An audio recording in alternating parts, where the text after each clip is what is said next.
Hello, my name is Rachel, and I'm the Research Support Coordinator at the Cure Starts Now. And today we are joined by one of our funded researchers, Dr. Jeff Bulte at the Johns Hopkins University School of Medicine. Welcome, Dr. Bulte. Good morning, Rachel. Nice to see you. So we're very excited to hear updates on your research and your ongoing work. But before we begin, just a general question for you. I know your career has focused a lot on cellular imaging and MRI innovation.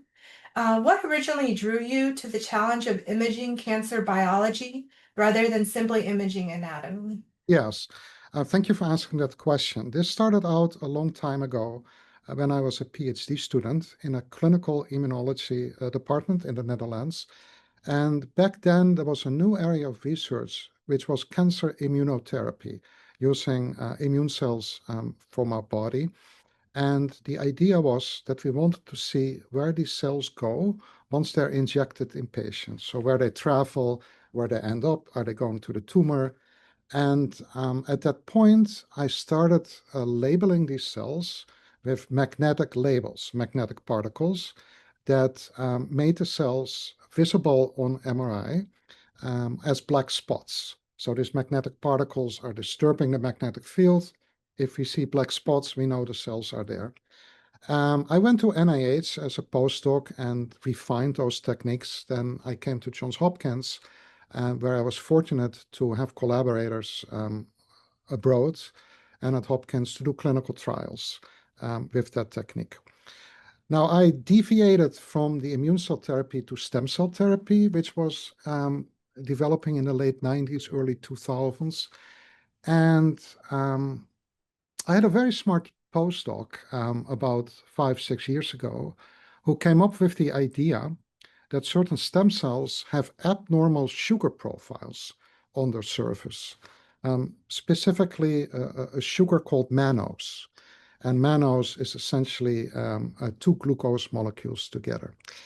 And she started working on a new idea that maybe we do not have to label stem cells with these magnetic particles, but we can use their intrinsic native properties of this abnormal sugar coating to detect that with MRI. Now, that idea was also linked to my collaborators here at Hopkins who are using glucose that is used for diabetic patients to do an insulin response measurement to inject that glucose in brain tumor patients, and we can image that glucose as a contrast agent to look at perfusion. So one-on-one together, that worked. We could detect these bone marrow stem cells by virtue of their sugar makeup.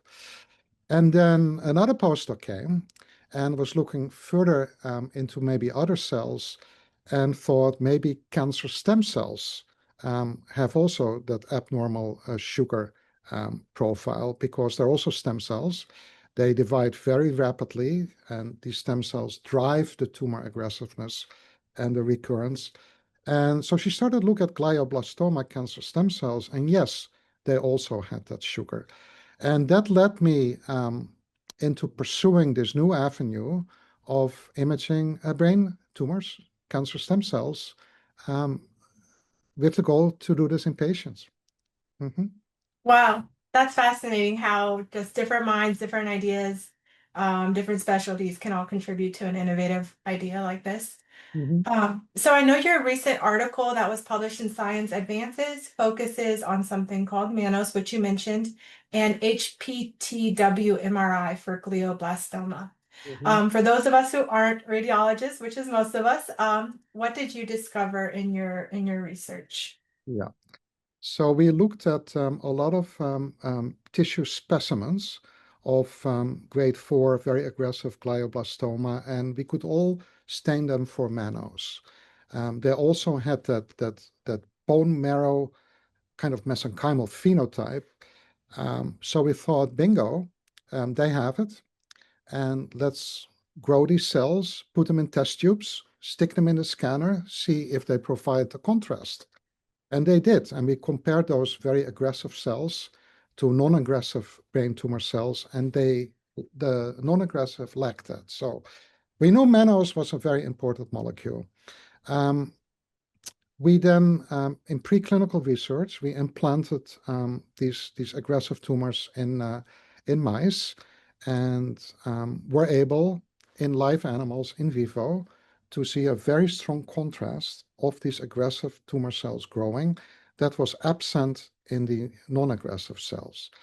So we showed the proof of principle that the contrast is related to that abnormal high mannose content. Now, to prove that it's relevant, that it's a causation rather than correlation, we were able, using some sophisticated molecular biology technique, to block the mannose um, content on the surface. There are biochemical processes that block that, and the contrast was gone, disappeared. So that is the meat, the essence of that paper. Now, you mentioned HPT, W-weighted MRI. That's a very fancy term that we kind of coined. There's another technique called APT, amide protons that detects protons, peptides. Now, the HPT, the hydroxyl proton, implies that we're imaging sugars because sugars have hydroxyl groups. It's chemical, it's OH, that have that specific MRI property. So that's why we called it HPT WMRI. Initially, we called it Mannose weighted MRI, and I think in the grant proposal, initially we used that term. With the help of your funding, and I'm extremely grateful for that, we discovered that other sugars also may play a role. For instance, fucose, which is also known to be very involved with aggressive breast cancer. So to be rather safe than sorry, if there are other sugars than mannose, we now call it a general hydroxyl because all the sugars have these hydroxyl groups. So that's what the paper is about. Mhm. Okay, and as you said, your published work focuses on glioblastoma, but your current research is exploring this technology in DIPG, DMG. Can you tell us about your current DIPG, DMG research and how you're evaluating this imaging approach in both preclinical models and patients? Yes. So we started out similarly as initially for GBM to see if DMG cell lines that we have here at Hopkins, the patient-derived cell lines from the pediatric oncology group. Dr. Raab is involved with that. First, we stained them, we tested them if they have these abnormal sugars and have that mesenchymal phenotype, and yes, they do. So that's good news. They're very aggressive tumors, and we are currently implanting them also in mice again to see if we can also see that contrast that we see for GBM. And we believe from our stainings and in vitro experiments that that should be feasible. So we are right there. At the same time, we have built up the logistics, the infrastructure to enroll patients through Hopkins into a clinical trial to do initial scans. And that's where we are at this point. Okay, great. And to clarify on the clinical trials, I know we're obviously familiar with a lot of treatment clinical trials, but would this be a clinical trial specific to radiology? And at this point in the process, just if a patient were to enroll to just learn more information about what these scans are generating in live patients. Basically, my question is, would it inform this, treatment decisions at this point, or is it purely mainly for learning at this point? Yeah, of course, we if we see our imaging findings, we can maybe expect certain things to happen, but of course, unless you complete the study and you evaluate it and you do some statistics, then you have a robust system that you can tell more with certainty what will happen. So I think primarily it's a small group of patients. It will be more, I would say, a research study to get our feet wet, what we can see. And these are volunteers that Mhm. participate, but we cannot say that, but they could potentially benefit from the information that is coming out of the study with their follow-up treatment. That Mhm. makes sense. Okay. And looking ahead, how do you envision physicians using information from these MRIs in the clinical setting if the research is successful or if your hypothesis is true. Yeah. So what we hope, um, our aim is to have a more specific technique to detect these cancer stem cells, these aggressive stem cells, by virtue of their intrinsic properties.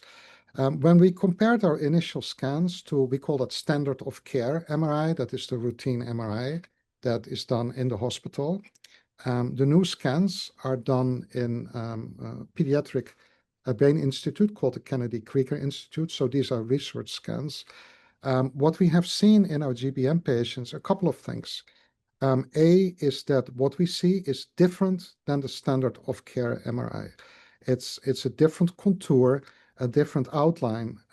The other standard of care MRIs, they are based on non-specific properties such as blood-brain barrier breakdown. Gadolinium is injected as a contrast agent and some other techniques. So we really detect the tumor.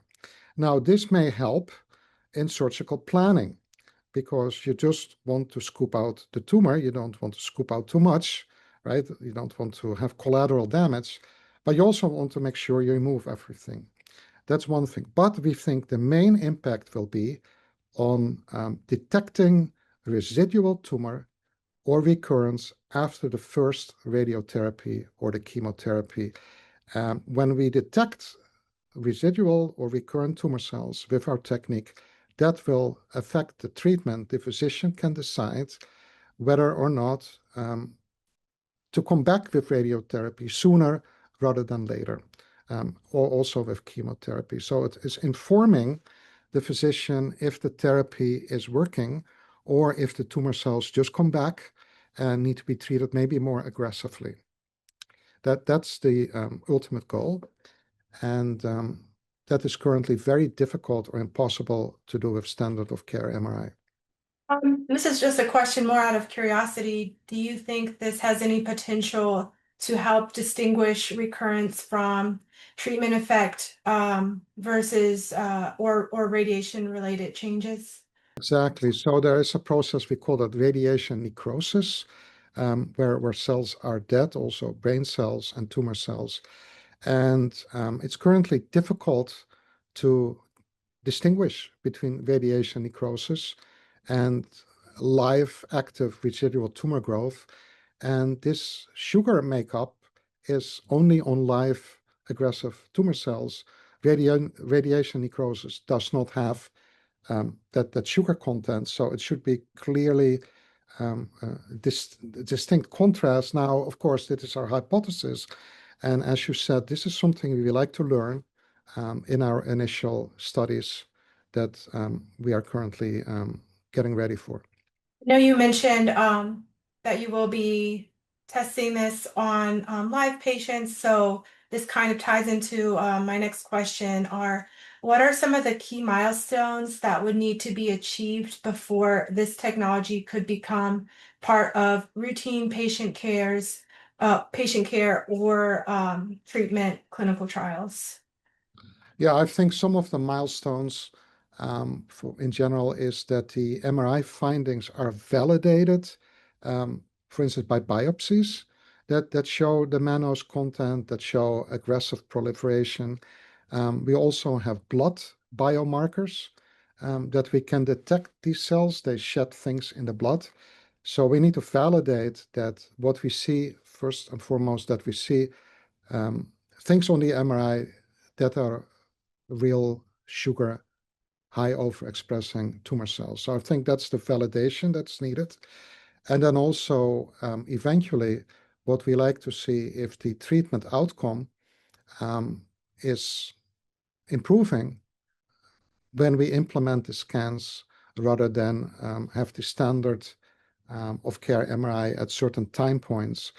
If we get the information from these HPTW MRI scans and we treat the patients earlier, that at the very end, there's better survival. That's what we need to learn. Those are the milestones.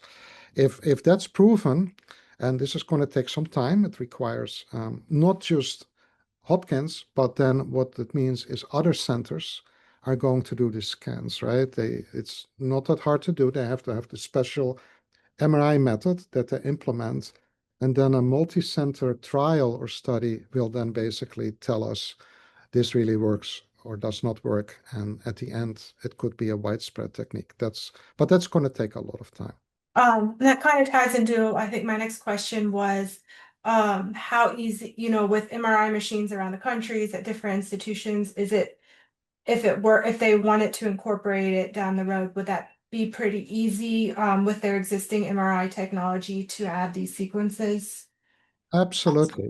There are already a lot of centers around the world, and we have workshops that use the glucose contrast infusion imaging in brain tumor patients. Those scan setups are already there. And our technique, the Mannose imaging, is essentially the glucose imaging because the Mannose is a diglucose. So everybody can already do that, that is currently doing glucose. We have consensus papers where multiple investigators from multiple institutes together provide the guidelines for these scans, how to interpret these scans. So that's already in place, and I think that will be something relatively easy to implement. The only thing is we need to convince the other investigators that what we developing is useful. That's once that is shown, I'm sure that that will be looked into at different centers. Yeah, it's not you don't need to buy a new machine. You Yeah. don't need to have a special technician or specialized.